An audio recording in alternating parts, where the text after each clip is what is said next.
Hello, everyone. Welcome to another episode of Spiritual Readiness and the Time of the Shift.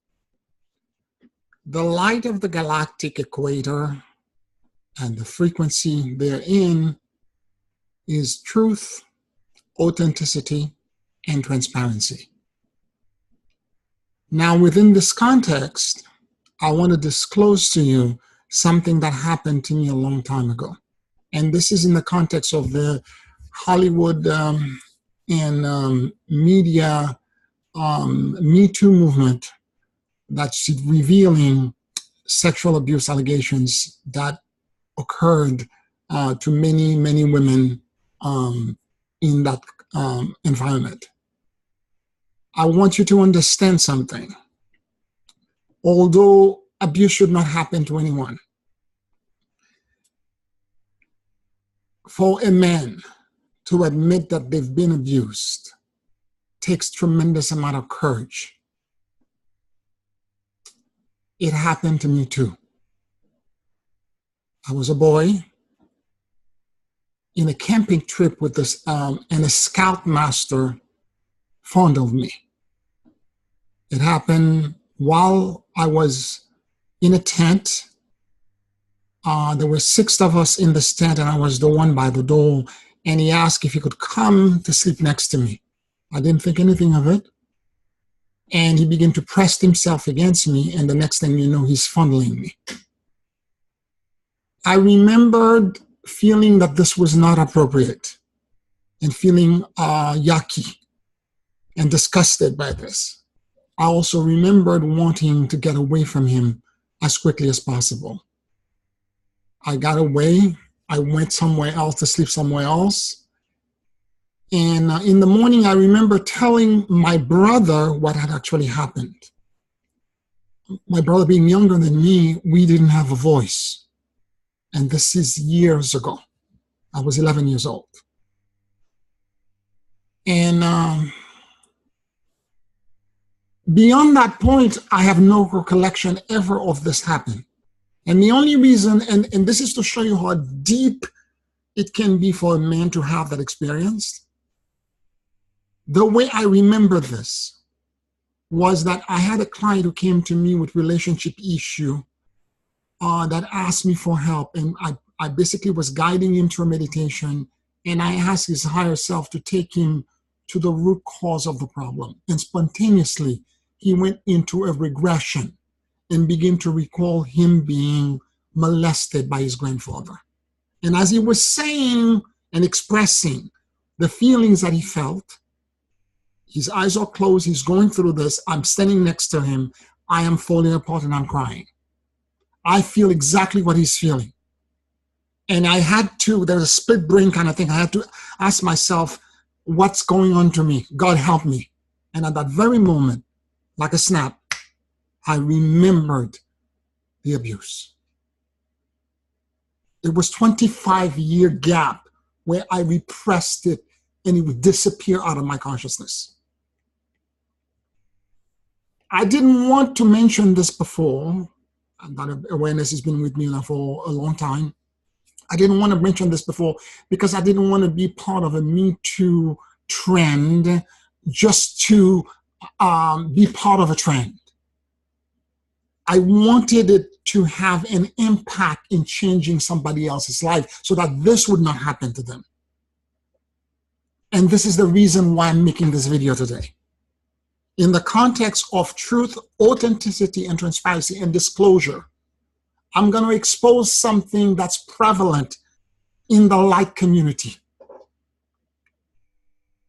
In that many healers, counselors, and coaches or sexually involved with their clients, abusing them sexually, and in many ways using their position of authority and power as an abusive position for individuals who have surrendered their trusts into them.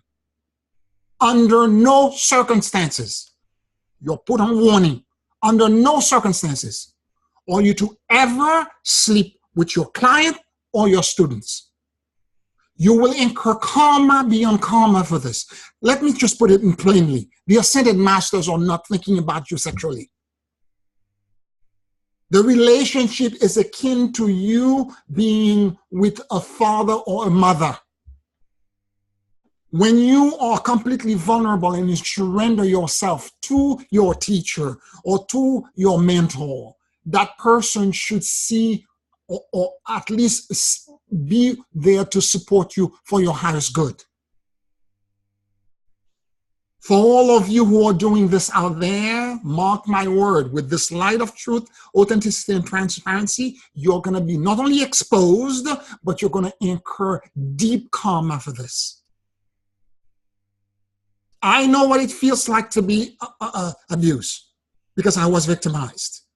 And I don't wish this to happen to anyone. And if you are the client or the student to which this happened, let me just say a few things. I am sorry, because we're not all like this. Second, find a way, if ever somebody is trying to touch you in any inappropriate way, find a way to walk away from the situation by just getting upset. I'm not doing this. You're not permitted to do this. Walk away. Third, expose them to the authorities. I know there is shame involved, particularly for men, because we're supposed to be strong. We can't show feelings. We can't be vulnerable. Now, I want to take it in a deeper level.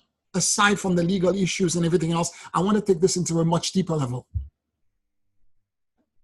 You take a Reiki class, you become a Reiki master. There are all kinds of conversation about healing, but no one ever teaches you how to appropriately touch. No one ever talks to you about the psychological effect as a coach or a counselor of transference and counter-transference, which is basically, you see, when you're mentoring somebody, because, and by the way, all healing is nothing more than an act of love. Many of your clients will basically project onto the unconditional love that you're giving them romantic or sexual feelings. It's perfectly natural. If I had a penny for every time either men or women are asking me out on dates after my healing, I would be a rich man. But every time I always say the same thing. I feel what you're feeling. I honor you asking me out. In any other circumstances, I might have considered it. But what's happening is not a second chakra connection. It's in the heart. And let's keep it there. It's holy, it's sacred, and let's keep it there. Without shaming them, I'm able to have the conversation and not making them shame and feel that they're crazy, but make them understand it's something that's transcendental. Now, the healer as well could also counter-transfer onto the client, thinking that I've known them in the past life, or I'm gonna, and a lot of time, the people who come to you, you know them in the past life. This is the reason why before I do any healing, I do the whole Ho'oponopono prayer over and over again so that I can be neutral to them before they come to you, so that I can provide them with the healing that is necessary. So understand the phenomena of transference and counter-transference and keep it separate. There's 7 billion people on the planet. Find somebody else to sleep with. Not your clients, not your student, ever. I'm sorry to sound like I'm crazy, but we're supposed to be healers. We can do better than this. You cannot tell me that you know there are no circumstances in which you are allowed or permitted to date or to sexually desire or have contact with any of your clients or your students. There are other people out on the planet. Find somebody else, and by all means, enjoy yourself. Keep it separate. Otherwise, we become exactly like the priest, the rabbi, and all the ministers that are doing exactly what we're accusing them of doing. And it's happening in our community right now. I just want to put all of you on warning and let you know that you're not permitted to do this. As I said, if this happened to you, I am so sorry. I apologize for the seriousness and the directness and the frankness of this video, but I had to do it in the interest of truth, authenticity, and transparency. Lord, I surrender my burden unto you. Let all of the rage, the pain, and the suffering that exists within me be released unto you. Bring me in a state of reconciliation and allow me to find your peace, your grace, and your blessings.